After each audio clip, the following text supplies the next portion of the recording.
नमस्कार, जय हिंद साथियों। स्वागत है आपका आपके अपने YouTube channel Audichya exam preparation पर। फ्रेंड्स, जैसा कि आपने थंबनेल देखा है, थंबनेल पर लिखा हुआ है कि सीटेट खेल खत्म, 110 प्लस नंबर लाने की जुगाड़। प्रश्न देखते ही उत्तर पहचान जाओगे आप सभी लोग। जैसे ही आप प्रश्न देखोगे तुरंत आपके माइंड में आ जाएगा उत्तर तो यही होगा। साथ ही साथ सीटेट इतिहास में पहली बार एकमात्र ऐसी वीडियो। दोस्तों, ये सब देख करके आपने वीडियो को क्लिक किया है तो यकीन माने दोस्तों 110 प्लस नंबर इस वीडियो को देखने के बाद आप सभी लोगों के आएंगे। दोस्तों, स्टार्ट करते हैं वीडियो को। सबसे पहले दोस्तों, सीटेट में 110 प्लस लाने का मंत्र ये है कि सबसे पहले आपको अपने दिमाग में, अपने माइंड में ये सेट कर लेना है। क्या सेट कर लेना है? कि बालक कभी भी गलत नहीं हो सकता। बालक सिचुएशन कोई भी हो, बालक कभी भी गलत नहीं हो सकता। यदि गलत है, यदि बालक में गलती है, तो या तो आप गलत हो, या शिक्षक गलत है, या आपके पढ़ाने का तरीका ही गलत है, या संपूर्ण व्यवस्था ही गलत है।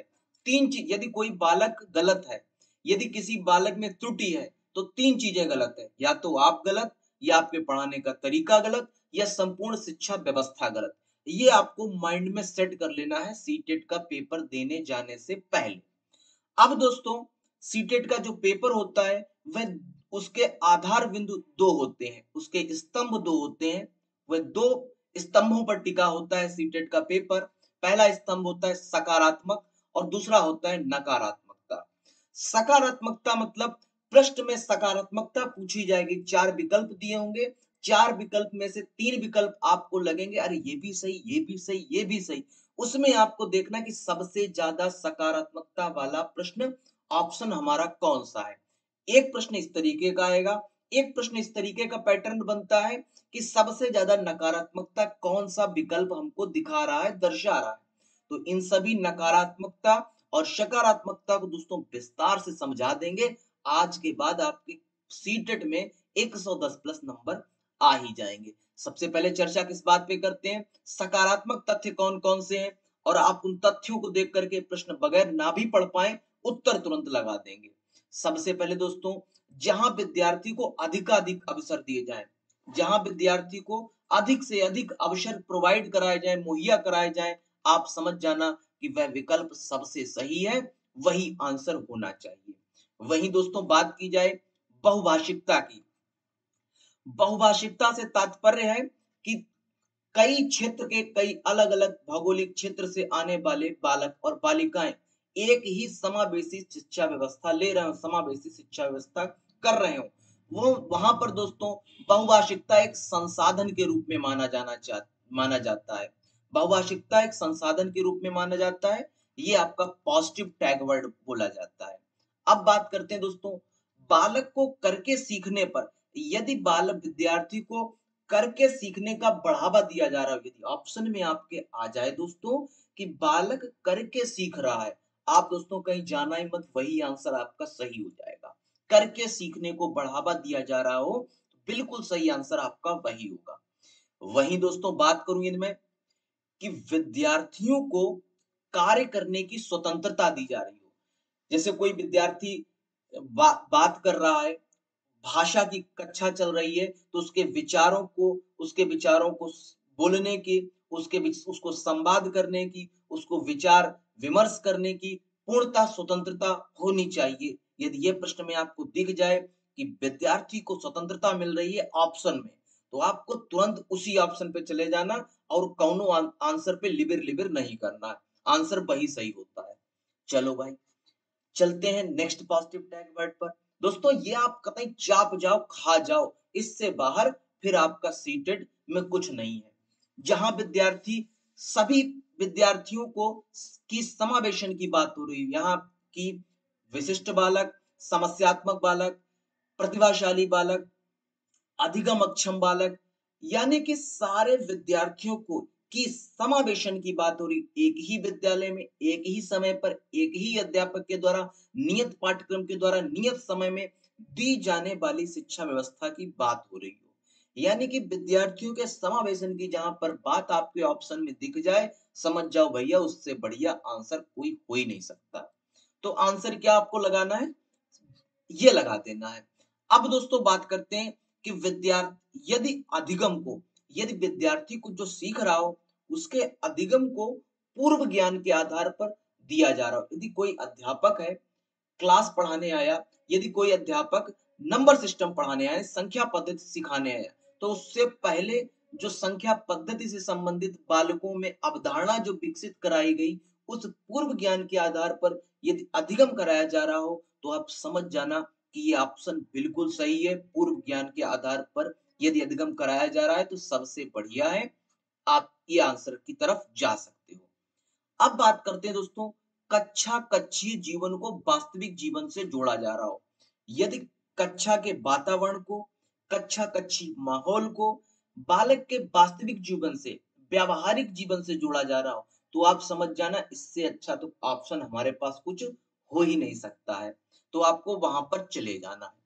अब बात करते हैं दोस्तों, कल्पना, चिंतन, जिज्ञासा, सृजनात्मकता जैसे शब्द आपको दिख जाए कि बालक कल्पना कर रहा है, बालक चिंतन कर रहा है, बालक सृजनात्मकता कर रहा है, बालक अपसारी चिंतन कर रहा है, समझ जाना दोस्तों वह आपका आंसर बोल रहा है।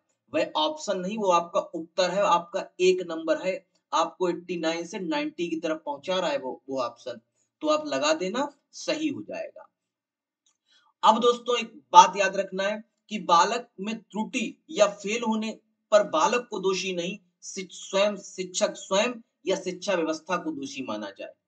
यानी कि यदि बालक में कोई त्रुटि है, बालक पढ़ नहीं पा रहा है, बालक फेल हो गया है, बालक रुचि नहीं ले रहा क्लास में, ऐसे प्रश्न आपको दिखेंगे। एक बालक, एक कविता नाम की लड़की है जो कक्षा में रुचि नहीं ले रही है, तो दोष किसका? अध्यापक शिक्षण विधि नहीं पढ़ा पा रहा है सही से। यानी कि बालक में त्रुटि या बालक फेल हो गया या बालक में त्रुटि, तो दोष किसमें? शिक्षक या शिक्षा व्यवस्था में।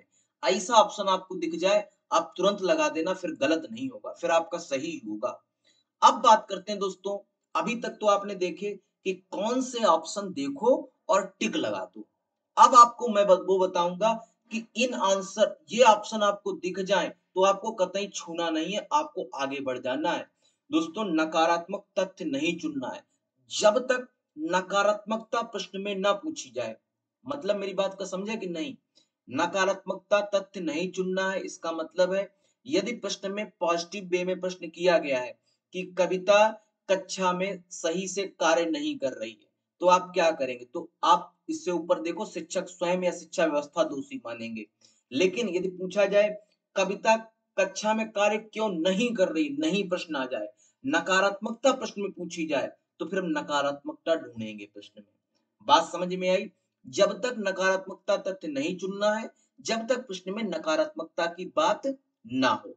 अब दोस्तों देखते हैं कौन-कौन से प्रश्न आपको बिल्कुल छूने भी नहीं है।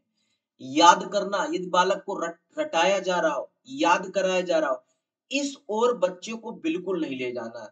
यानी कि ना तो हम बच्चे को रट्टाफिकेशन लगवाएँगे और ना ही रटवाएँगे। अब बात करते हैं दंड का समर्थन। यदि कोई भी स्थिति आ जाए, परिस्थिति कैसी भी हो, बालक समस्यात्मक बालक हो जाए, बालक पिछड़ा बालक हो, हम उसको दंड का समर्थन नहीं दे सकते। तो क्या हो जाएगा? यदि किसी भी ऑप्शन में दंड का समर्थन किया जा रहा हो, दंडात्मक प्रयोग किया जा रहा हो, तो आप समझ जाना वह विकल्प तो आपका है ही नहीं, जब तक नकारात्मक प्रश्न ना पूछा जाए तब तक। अब बात करते हैं दोस्तों योग्यता के आधार पर। कोई प्रतिभाशाली बालक, कोई सृजनात्मक बालक, कोई श्रेष्ठ बालक, कोई मंदबुद्धि बालक। तो योग्यता के आधार पर हम समूहों में वर्गीकृत नहीं कर सकते, section A, section B, section C में नहीं हम डाल सकते। ऐसा नहीं कर सकते कि टॉपर है उनको सेक्शन ए में डाल दिया, फिर उससे कम वालों को हमने सेक्शन बी में डाल दिया, जो मंदबुद्धि है उनको सेक्शन सी में डाल दिया, नहीं। योग्यता के आधार पर समूह में वर्गीकृत नहीं करना है। यदि आपको दिख रहा हो ये विकल्प तो कतई नहीं छूना है, आगे बढ़ जाना, नहीं तो भैया तुम 90 पे पहुंच रहे होगे, 89 आ जाएंगे तुम्हारे। अब बात करते हैं दोस्तों, लड़के एवं लड़कियों को किसी एक को उच्च नहीं मानना चाहिए, यानी कि लैंगिक रूढ़वादिता से संबंधित है। कोई लड़का को बहुत ज्यादा आपको प्रायोरिटी नहीं देनी है, ना किसी लड़की को प्रायोरिटी ज्यादा देनी है। आप अध्यापक हो, आपके पास समान भाव से कार्य करने की क्षमता विद्यमान होनी चाहिए। लड़के और लड़कियों में भेद नहीं करना चाहिए। यदि एक लड़का क्रिकेट खेल रहा है तो लड़की भी क्रिकेट खेल सकती है। यदि एक लड़की खाना बना रही है तो लड़का भी खाना बना सकता है, यानी कि भेदभाव नहीं करना चाहिए। इस तरीके का प्रश्न दिख जाए ऑप्शन में तो दोस्तों फिर लगाना नहीं है आपको। अब बात करते हैं किताबी ज्ञान पर, किताबी ज्ञान की बात हो रही हो, सिलेबस पूर्ण कराने पर बल दिया जा रहा हो, यानी कि किताबी ज्ञान पर बात हो रही हो और सिलेबस को पूर्ण फिनिश कराने की बात हो रही हो तो कतई मत मानना, ये आपका निगेटिव टैग वर्ड होता है, ये आपको नहीं मानना है। दोस्तों उम्मीद करते हैं आपको ये वीडियो पसंद आ रही होगी। यदि यहाँ तक आ चुके हो तो एक लाइक जल्दी से कर दो, क्योंकि लास्ट में आप भूल जाओगे। 100 टारगेट्स मैंने रखा है, 100 लाइक्स जैसे ही आप दे दोगे इसी तरीके से संस्कृत को बिल्कुल हलवा बना देंगे। संस्कृत और मैथ को, मैथ और ईवीएस, तीन ऐसे विषय इसी तरीके से हलवा बना देंगे। बस आप 100 लाइक्स आप लोग करो, 100 लाइक्स। संस्कृत, मैथ और ईवीएस की इसी तरीके से वीडियोस मैं बहुत जल्द आपके लोगों के सामने लेकर आने वाला हूं। दोस्तों बात करते हैं व्याख्यान विधि को लेकर के। व्याख्यान विधि कौन कौन सी होती है दोस्तों? व्याख्यान विधि की बात हो रही हो और विद्यार्थी केवल श्रोता हो, विद्यार्थी को बोलने का अवसर देना चाहिए, विद्यार्थी केवल श्रोता नहीं हो सकता है, और व्याख्यान विधि को बढ़ावा दिया जा रहा हो, समझ जाना वो निगेटिव टैग वर्ड है। अब बात करते हैं विद्यार्थी को दोषी ठहराया जा रहा हो। जिस शिक्षा पद्धति में विद्यार्थी को दोषी ठहराया जा रहा हो, जिस ऑप्शन में आपको लग जाए कि तो विद्यार्थी दोषी है इसमें, समझ जाना एनसीएफ तो कहता है, हमारा सीबीएसई कहता है विद्यार्थी जो है वो दोषी किसी कीमत पे नहीं हो सकता। जो दोष है मास्टर में है या मास्टर की शिक्षा पद्धति में है, मास्टर की शिक्षा व्यवस्था में है, खुद मास्टर ही गलत है, लेकिन विद्यार्थी दोषी नहीं हो सकता है। अंक व ग्रेडिंग की बात हो रही हो, यदि आप बालकों को अंक व ग्रेडिंग में डिवाइड कर रहे हैं तो दोस्तों ये निगेटिव टैग वर्ड हो जाता है। वहीं दोस्तों बालकों को अनुत्तीर्ण करने की बात हो रही हो, किसी को फेल कर दो किसी को पास कर दो, यदि ऐसी बात हो रही हो तो समझ जाना ये तो ऑप्शन हो ही नहीं सकता। हम अनुत्तीर्ण नहीं करेंगे। हम अभी तो एनसीएफ 2005 तो कहती है कि सभी बच्चों को पास करना है। अब बात करते हैं दोस्तों कुछ महत्वपूर्ण बिंदु जो आपको पेपर में करना ही करना है, इसके बिना आपका सीटेट नहीं निकलेगा। इन महत्वपूर्ण बिंदुओं के बिना आपका सीटेट नहीं निकलेगा। बिना प्रैक्टिस एम सॉल्व पेपर के सीटेट नहीं पास कर सकते आप। तो आपको क्या करना है, किसी भी पब्लिकेशन का आप सॉल्व पेपर लो और 2011 से लेकर के 2020 तक के सॉल्व पेपर सभी लगा डालो। जो मैंने आपको ये बिंदु बताए, इन बिंदु को आप देख लो और सॉल्व पेपर लगा लो। यदि आपने सॉल्व पेपर नहीं लगाया मेरे दोस्तों, मैं आपसे अपना अनुभव बता रहा हूं और लगभग मैं 3 से 4 साल पढ़ाते हो गया मुझे सीटेट ऑफलाइन और ऑनलाइन कोचिंग में, बड़े बड़े ब्रांड कोचिंग में पढ़ाया है, ऑफलाइन और ऑनलाइन। अनुभव बता रहा हूं दोस्तों, यदि आपने सॉल्व पेपर नहीं लगाया तो इनकम्प्लीट है आपकी study CTET point of view से। साथ ही साथ NCERT EVS third fourth fifth की लगानी है। महत्वपूर्ण टॉपिक्स आपको कवर करने हैं। बोले सर हम कैसे महत्वपूर्ण टॉपिक कवर करेंगे, मैंने तो कोई बैच परचेस भी नहीं कर रखा है, ना तो कोई पेड कोर्स ले रखा है, ना हम ऑफलाइन कोचिंग जाते हैं। तो दोस्तों मैंने आप सभी लोगों के लिए अपने चैनल पर सीटेट क्रैश कोर्स 2021 प्लेलिस्ट बना दी है। उसमें ये सारे टॉपिक इंपॉर्टेंट टॉपिक्स मिल जाएंगे आपको। एनसीईआरटी पूरी कवर मैंने करा दी है। तो आप डिस्क्रिप्शन बॉक्स में इस प्लेलिस्ट का लिंक दिया है, आप वहां से क्लिक कर लो, नहीं तो चैनल के होम पेज पर जाकर के आप देख लो, जाकर के मिल जाएगी आपको। तो दोस्तों उम्मीद करते हैं आपको ये वीडियो बहुत अच्छी लगी होगी। वीडियो अच्छी लगी हो तो दोस्तों एक लाइक तो बनता है ना इस वीडियो के लिए? बोले सर बनता है।